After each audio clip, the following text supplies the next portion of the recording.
What's up, everybody? It's Tanner with Built Not Bought, and today I'm going to show you how to build some easy DIY modern sofas for an outdoor area. I'm going to use them for under the pergola I just built. If you haven't seen that video, go check it out. I didn't create any plans for this project, but if you pause and follow along, I think you'll be able to build these no problem. Once you get everything cut, you can start putting in your pocket holes.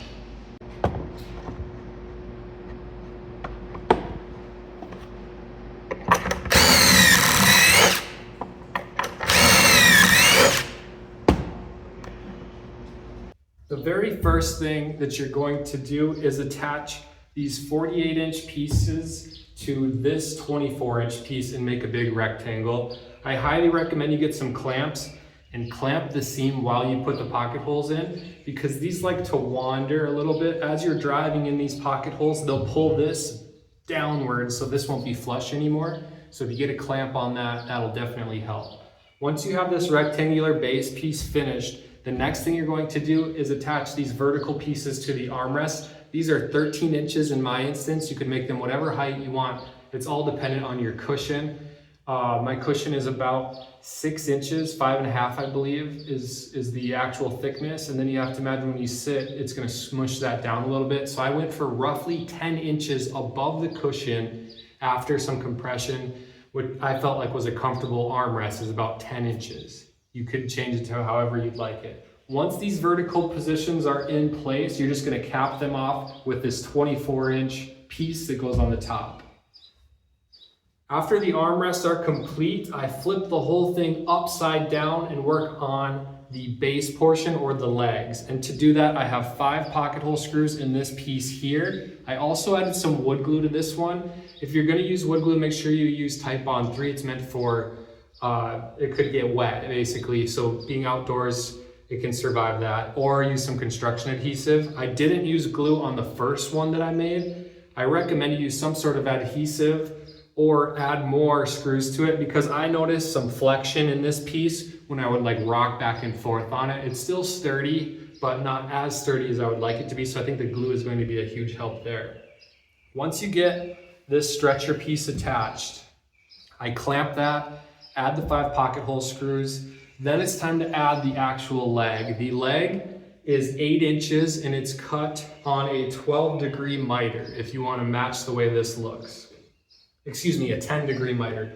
So if you want more of a splay or less of a splay, you just have to adjust the angle on your miter saw.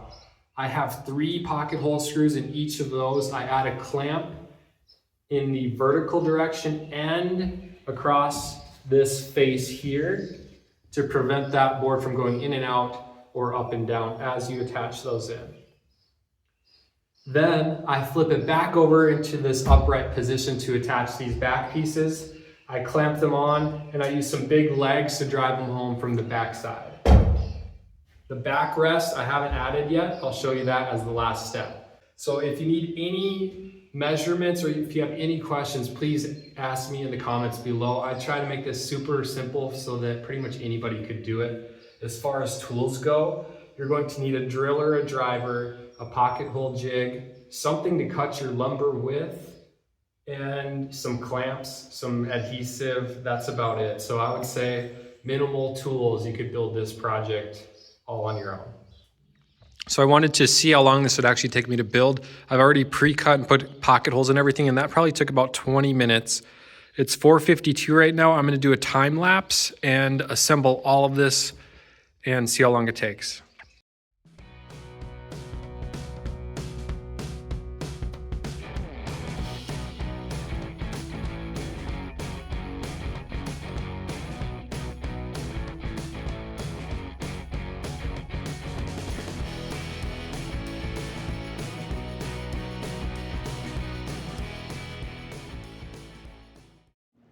So when you get to this point and you've got the frame and the legs and the armrest all assembled, you can do one of 2 things. You can keep it extremely simple here and just run a board across the back, or 2 boards, and just keep it straight. You're gonna be sitting in a more upright position, but you can kind of angle your cushion a little bit to make it more comfortable. That's the quickest and the most simple way, and it absolutely will work just fine. I wanted to add a little bit more of a relaxed seating position, so I created just this little back support stretcher, and I'm going to drive this in with 2 heavy-duty legs into the back of the frame, and this will just sit a little bit back further. This is a 10-degree angle. You could make something similar if you'd like.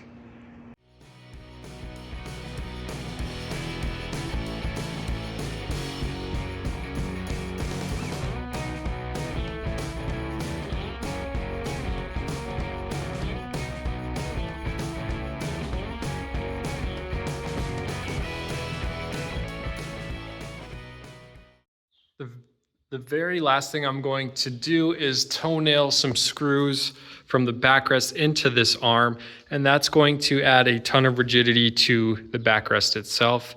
Meanwhile, this glue is going to dry and everything's going to firm up.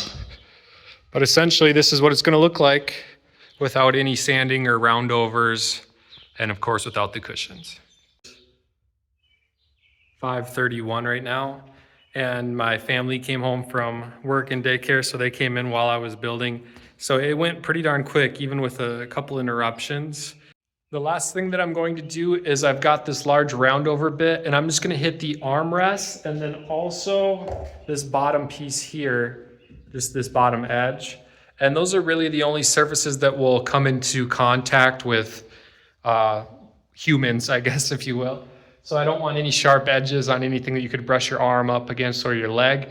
You could round over the whole darn thing if you really wanted to. This construction pine already comes from the factory with like a 1/4 inch roundover on it, so it's usually not too sharp. But I'm gonna get going on that, and then it's time to test out the cushions.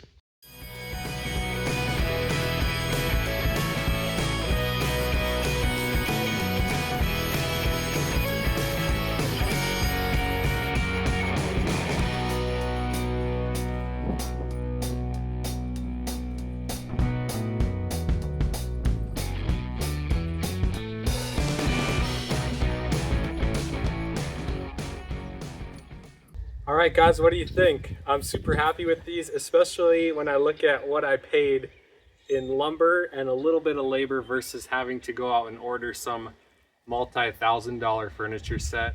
I can't believe how expensive outdoor furniture is. It doesn't really make sense to me. These are going to be very sturdy and easy to repair if anything goes wrong.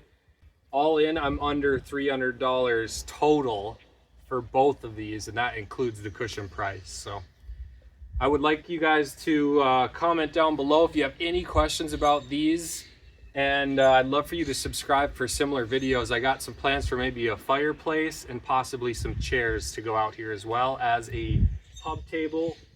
The idea is to turn this into an awesome hangout, and we're one step closer to that. I greatly appreciate everybody that's liked, subscribed, commented, and watched videos up to this point. It means the world to me. We'll see you on the next build.